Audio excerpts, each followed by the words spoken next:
Hey, good to have you back again. We got a lot of ground to cover, and I'm looking forward to covering some of it with you. Okay, now we want to talk today about leadership training. Last session we talked about establishing churches. And I mentioned you only need two or three people to establish a church, and one person can be the head of the family or whatever, can lead that church in its infancy. As a church starts to grow, the leadership needs to grow with it. And you'll hopefully no longer have one person, but you'll start to develop an eldership and some deacons and Sunday school teachers and all that. Well, at first, you've got to train them.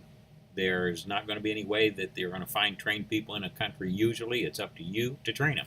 Now, how do you do that? Well, the first and best way to do it is the way Jesus did, a discipleship model. In other words, you do something, and as you do something, you take someone with you. And as you take them with you, you make them your helper. And as they help you do it, little by little, or fairly quickly actually, but in small steps, you transfer more and more of the responsibility off on them. And pretty soon, they're doing it, and you are their helper. And then you begin moving someone else up to be their helper that replaces you. And you simply do that no matter what you're doing. That's true whether you're preaching the gospel. That's true whether you're evangelizing. That's true whether you're leading a Sunday school class. If you have musical skills, then you should be sharing those musical skills with them. There's probably going to be musicians in every culture. And so if you convert a musician, it's pretty easy to convert them then to leading Christian music. And so little by little, you go forward there. And you just start training them by doing it with them.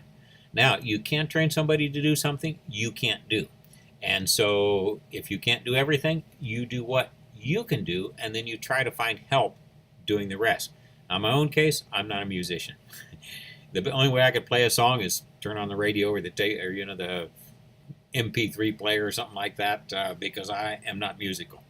So what I do, well, as we got into these cultures, there were people there that were already musical. And so what we did is we got recordings, back then it was cassette tapes, of Christian songs, and they would listen to them, and they would play by ear with their guitar, and they'd be sitting there playing their guitar and listening to this music, and pretty soon they're playing it and singing along with it.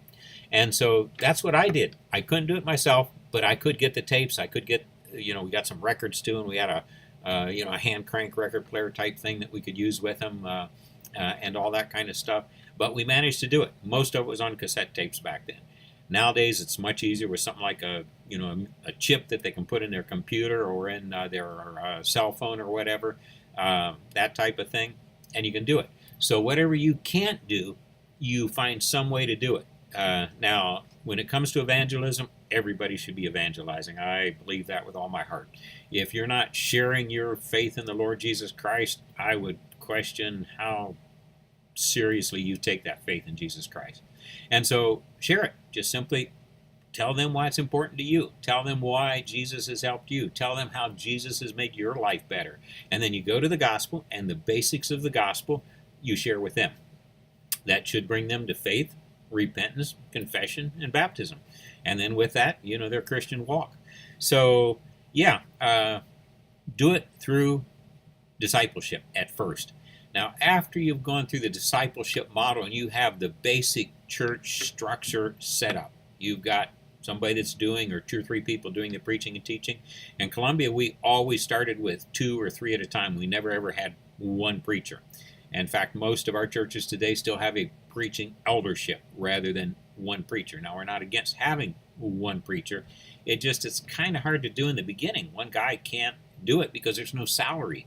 And if there's no salary, he can only take so much time off. And if he can only take so much time off, he's not going to be able to do the full-time work of the church. But if you have 3 or 4 of them, they can take turns. One guy can do it for 1 week, one guy can do it the next, or maybe one guy does it for a month and the other guy does it for another month, something of that nature.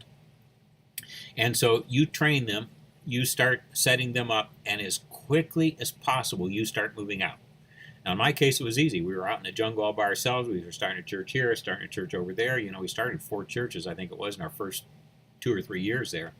And so I'd be at one for 1 week, then I'd have to go visit the next one. So I couldn't be there, and they knew I couldn't be there. Sometimes I'd always try and take one or two of them with me when I went to visit this other church. They would watch me, they would learn from me, they would travel with me. That was part of that discipleship model. But there would be people still back there that would do the job for them, that would lead in the church, that would administer the Lord's Supper, that would have the songs, the prayers, things like that. And so you simply move forward with them as you train them, and little by little, they start growing and gaining more experience and more capacity and more ability to lead the church in a better way. At that same, in that same process, they can take care of a church that starts getting larger and larger and larger. So as the church grows, they're growing along with it. And that's the beauty of this discipleship model. You don't have to have a college-educated ministry type class to be able to run a church. You can run the church with whoever is there. Now, as you train them and things start moving along, you'll reach a point where you do need some sort of theological education that goes maybe beyond that and is perhaps a little bit more formal. The next step that I would recommend, and I think this is a logical procession, would be a theological education by extension program. Now, what's that? That was like internet studies before the internet. You had books that were programmed, and they would read this book on theology. It was sometimes we start out with little pamphlet things about yay big. And we did them on a mimeograph machine. You guys don't even know what mimeograph machines are. You'd have to go to a museum to see one of those things today. But we had cranked this old mimeograph machine, didn't need any electricity. We used a mechanical typewriter to cut the stencils. And out there in the jungle, we were printing these little pamphlet books up that we had stapled together and hand out. They'd read the book. It would talk about how to administer the Lord's Supper. It would talk about how to prepare a sermon. It would talk about maybe how to teach about family relationships. It'd be talking about how to console the grieving. Somebody in the church died. Well, you go out and you do the first funeral, but you do it with them and you have them help you. And then pretty soon you're teaching them how to do a funeral. And so the theological education by extension is the next step. You don't have to invest in a building. You don't have to invest in a bunch of teachers. It's just you and these little booklets and the people that want to learn. And with an theological education by extension program, we often call that TEE, you can do an awful lot of training in an awful lot of different places all at the same time with virtually no investment except the work equity that you're putting into this project. And so you can do it. You can be getting the back end. It can come by mail. It can come by courier. Nowadays it could come over the internet. And you could be working to train several different people in several different locations at the very same time. And that's actually quite effective for the following reason. As they're studying a class, as they're learning the material, they immediately go out and put it into practice. They don't know anything about grace, but you teach them about grace. And then after you're teaching them the lesson on grace, next Sunday, guess what their sermon is supposed to be on? The doctrine of grace. And whatever they've learned there, they share it with the people in the church. And so in that way, the discipleship model starts first. Once you get as far as you can go with that, the next step is this theological education by extension. And by the way, that's some of what we see the Apostle Paul doing. Read the letter, 1st and 2nd Timothy, Titus. Some of these letters were theological education by extension, where Paul was now teaching further those that he had originally trained using the discipleship model. So we see those two models in the Bible. They're both there pretty clearly for us to see and observe and watch them being used in biblical times. And we do the very same thing in our current time. And in that way, we're capable of training more and more people. We start out, you train, 2 or 3 at a time because they have to go with you. And you can't have a whole group. Well, I guess you could. Jesus had 12. But generally, it's, I rode a motorbike or a horse. If I had a horse, they had to have their own horse to go with me. If I had my motorbike, they'd get on the back of the motorbike and off we'd go. You can't haul 12 people on a motorcycle. Well, down there they sometimes haul 4 or 5, but that's usually kids or something, not adults. So with adults, you'd haul 1. And I had somebody on the back of that motorcycle every time I went anywhere. But that limits you. You can only do 1 or 2 or 3 at a time. And you're doing one here, and then maybe next week you're over there with another, and then there. Your time starts running out pretty quickly. So say you're training 2 or 3 in that way. You get to the theological education, you start dropping them off from the discipleship model and picking up with that theological education by extension model, and that starts increasing the number of people that you are able to train as you're developing these new churches down there. And so you go with that, and you get her all done, and you keep moving along, and you're getting a bigger group, and they're going further and further up this theological education ladder. They're becoming more capable in the local church. They're just doing great, and they're doing the work, and they're not getting paid for it. There's no salaries here. In fact, in most circumstances, you better not pay a salary. Once you start paying a salary, you're going to limit the number of churches to the number of salaries you can pay. Once you've paid one guy a salary, then this guy over here is not going to work unless you pay him a salary. So as soon as you pay a salary, you've limited the church growth in that area. It will not grow beyond what you can pay the salary. And as soon as the salaries disappear, you know what? Usually those churches disappear, or at least those preachers. So for that reason, don't pay salaries. Don't think about income. What you think about is teaching and training and sharing what you have to share with them. Okay, we've got the discipleship model. We take them with them. They're just people in the local church. We're doing with them what we do. We're teaching them what we do. We're teaching them what we know how to do, and then we let them do it. Little by little, they do more and more and more. Pretty soon we start stepping out and letting them handle it by themselves. Well, they get in big trouble. We can go back in and help them resolve that issue. And they learn in the process. How does a little kid learn to walk? By falling and busting his nose or her nose. Little baby, they first start toddling along, they're on the ground as much as they're on 2 feet. Fortunately, they don't have very far to fall. They're only that tall. And that's the way in theological education. They're going to make a lot of mistakes. But you know what? You did too. And you will too. You're just getting started. You'll be out in ministry. You'll make a lot of mistakes. You'll learn from them. And people will be patient with you. And they will down there or over there as well. And so for that reason, you train them by doing, you let them do it, you let them make mistakes. You encourage them, you're there to help them pick up the pieces if it's a big, really big mistake, but you go on with them and through them as you develop the church. Now, after you get up to that point, there's still a couple more steps. One of those steps would be something like a Bible Institute. Now, Bible Institute should not be formal like Kentucky Christian University. It should not be classes every Monday through Friday, all this kind of stuff, because once you get that, people have to come away from their work, they have to come away from their lives and their families and everything else, and they have to dedicate themselves to study. That can't happen unless somebody's going to pay them, and you don't want to be paying every student and subsidizing every student you're going to train. If you do that, you're getting right into that professional ministry model that depends on American funds for everything.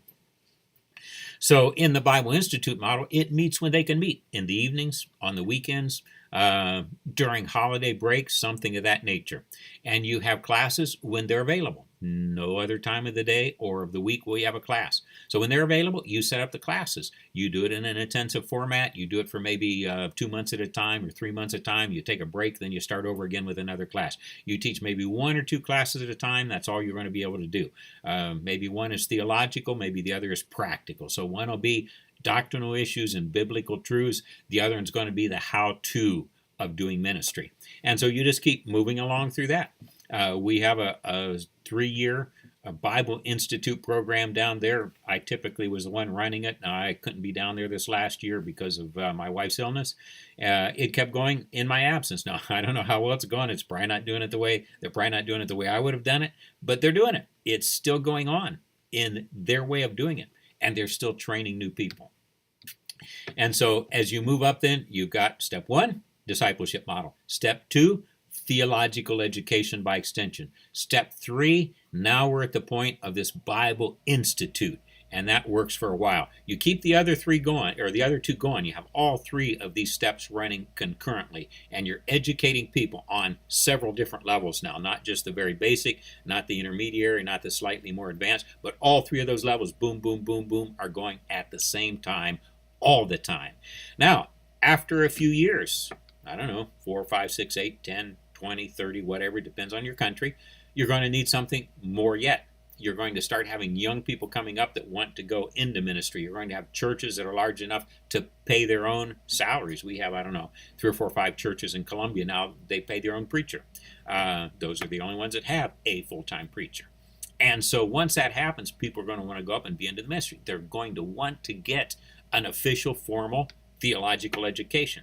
And so at that point, if the Lord provides and you feel that it's the correct thing to do, perhaps you can start a Bible college on that field.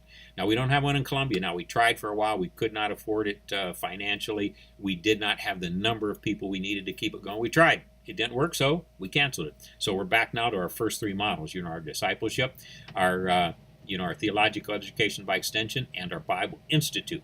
Someday, we may start a Bible college again. We might not. We might just stay right there and leave it at that.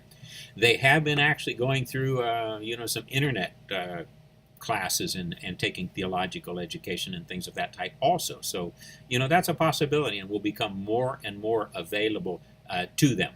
I was in Thailand, year and a half ago now, almost 2 years ago, and I was teaching over there. Our churches do have a Bible college over there. In fact, they got two, I think it is, one with the tribal peoples and one in the predominant Thai culture.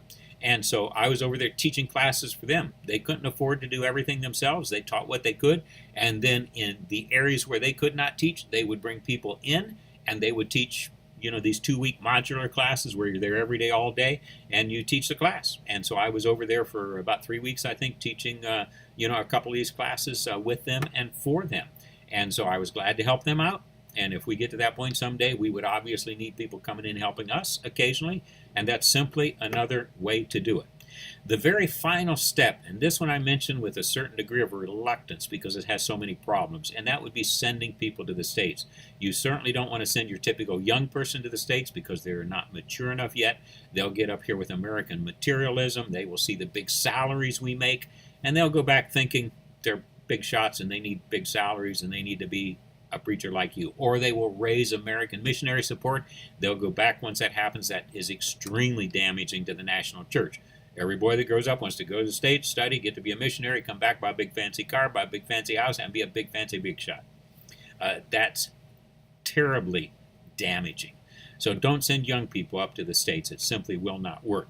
If the church has grown large enough, if things are going well enough, you may want to send somebody that's middle-aged. They've already got their kids up. They're probably through high school. They're maybe in their 40s, something like that. That's still easily young enough. If they're a studious type, they could come up here and do a master's degree. If they have a bachelor's degree, something of that nature, then they could go back and work. They could be your person then that's helping to lead up your Bible Institute and everything down there and that type of thing. So I mention that because it's out there, but I mention it with reluctance, and I mention it with a very serious word of caution. So use the first 3 steps first.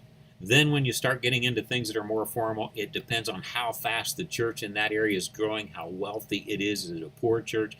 Is it a middle-class church? Do they have the funds for it? Once they see the need for it, they will provide the funds for it. If they don't see the needs for it, they won't provide the funds for it. And so that's the training issue and how you deal with that. And it is as critical as the evangelism itself. Okay, next class session we're going to go into things like buildings and all that kind of stuff. That gets interesting. We'll talk about that in the next lesson. Have a good day.